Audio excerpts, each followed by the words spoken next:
Mensagens que edificam. O comentário de Carlos Henrique Silva. Chegamos agora no capítulo 5 de Marcos, e o Senhor Jesus e seus discípulos chegaram à outra margem do mar da Galileia. Eles atravessaram o mar e foram para a região dos Gerazenos. Quando o Senhor Jesus desembarcou, um homem com espírito imundo veio dos sepulcros ao seu encontro.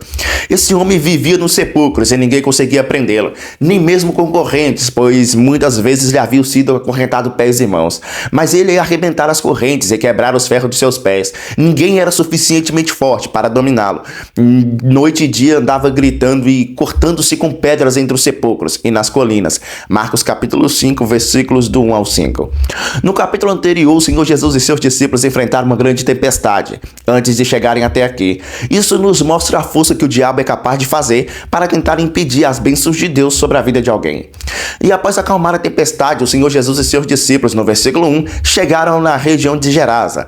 E agora, a partir do versículo 2, nos mostra um homem com espírito imundo. Qual triste e vulnerável é a cena do homem em seu estado natural. Não temos a real noção disso porque não conseguimos enxergar as coisas como realmente elas são, na visão perfeita de Deus, mas a Bíblia nos mostra. Pois a palavra de Deus é viva e eficaz, e mais afiada que qualquer espada de dois gumes. Ela penetra ao ponto de dividir a alma e o espírito, juntas e medulas, e julga os pensamentos e intenção do coração. Nada em toda a criação está oculto aos olhos de Deus. Tudo está coberto e exposto diante dos olhos daquele que a quem havemos de prestar contas. Hebreus capítulo 4, versículo 12 ao 13. Paulo mencionou para os crentes em Éfeso como era a natureza antiga do homem sem Cristo Jesus. Vos vivificou estando vós mortos em ofensas e pecado, é que no outro tempo andaste segundo o curso deste mundo, segundo o príncipe da potestades do ar, do espírito que agora opera nos filhos da desobediência, entre os quais todos nós antes também andávamos, nos desejos da nossa carne, fazendo a vontade da carne e dos pensamentos, e éramos por natureza filhos da ira, como os outros também. Efésios capítulo 2, versículos do 1 ao 3.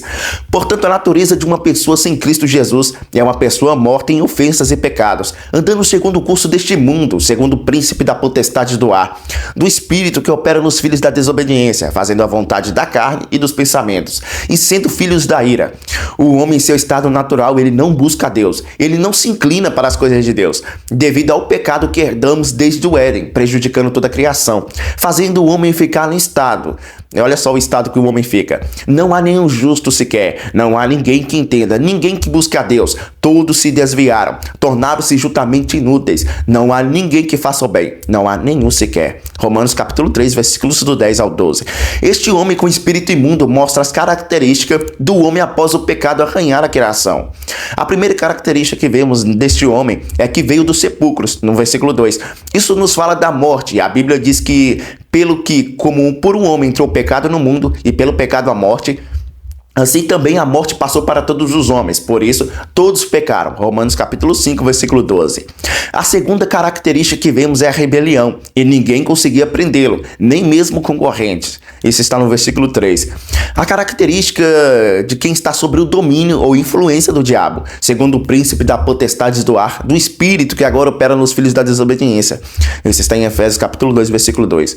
A terceira característica é a falta de domínio próprio, pois muitas vezes lhe haviam sido acorrentado pés e mãos, mas ele arrebentara as correntes e quebrar os ferros de seus pés. Ninguém era suficientemente forte para dominá-lo. Esse está no versículo 4. Isso porque estava sob o domínio de demônios. Eles também podem fazer com que a pessoa fique mudas, cegas e surdas. E assim que o demônio foi expulso, o homem passou a falar, e a multidão se admirava, dizendo: jamais viu tal coisa em Israel. Mateus capítulo 9, versículo 33. E por último temos a outra característica do homem em seu estado natural, controlado ou influenciado pelo diabo. E é o religioso. Quando ele viu o Senhor Jesus de longe, correu e prostou-se diante dele, no versículo 6.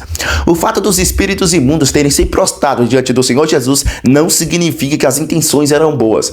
A adoração que esse homem controlado por espíritos imundos fez é falsa. Que queres comigo, Jesus, Filho de Deus Altíssimo? Rogo-te por Deus que não me atormentes. Isso está no versículo 7. O Senhor Jesus não veio para pregar religião, mas sim salvar vidas. O crente em Cristo sabe que está aqui para testemunhar acerca do Senhor Jesus e que ele salva pecadores como eu e você. O religioso só sabe defender a religião, mostrar aquilo que ele faz de bom e apontar falhas nas pessoas. O crente em Cristo anuncia que Deus amou o mundo de tal maneira que deu seu Filho unigênito para todo aquele que nele crer não pereça, mas tenha a vida eterna. João capítulo 3, versículo 16. E no próximo vídeo veremos o que irá acontecer com esse homem demoniado.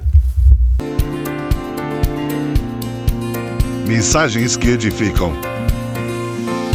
O comentário de Carlos Henrique Silva.